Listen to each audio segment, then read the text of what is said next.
Hello and welcome you to today's session of VAT in Shorts. Today we would like to discuss the VAT implications when an accommodation is provided by an employer to its employee. This benefit is usually provided in manufacturing and hospitality sector. This benefit is mostly over and above the cash component that is provided and is mentioned in the employment contract of the employee as well. Before we dwell on, let's understand what is the VAT treatment of residential accommodation in general. Where a bare shell residential accommodation is provided, it is VAT exempt. But where an additional amenities such as cleaning or Wi-Fi are added to the accommodation, it becomes a serviced accommodation and is subject to VAT at standard rate of tax. In UAE, the employer is legally obligated under a separate statute to provide accommodation to its employees where the salary is less than 2,000 dirhams per month and the total number of employees are more than 50. As this is a legal obligation, there is no supply from employer to employee, and any VAT incurred in provisioning this benefit would be 100% recoverable in the hands of employer. But what will happen in other scenarios? The other scenarios were highlighted by the FTA in its real estate guide.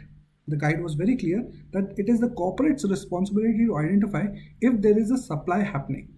And how does one identify this supply?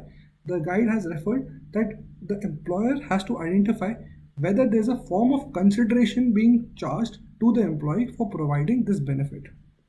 The guide has also mentioned 3 examples to identify this form of consideration. The first is whether there is a direct charge to the employee.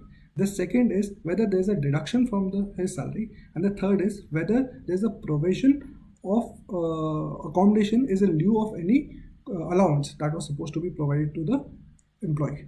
Please note that this is not an exhaustive list.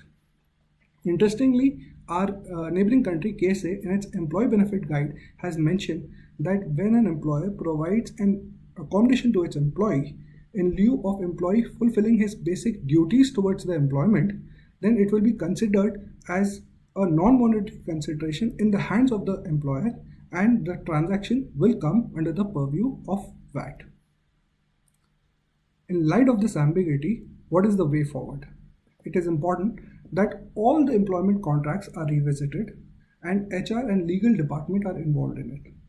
This is to identify whether a supply is happening or not. In order to do that, first we have to identify whether there is a benefit being provided and what are the legal obligations of the employer. Post this analysis, a correct VAT treatment will be identified, and this correct VAT treatment will have to be applied prospectively as well as retrospectively. That means if any mistakes are done in the past period, those will have to be identified and rectified. We hope today's session was valuable and thank you for listening to us.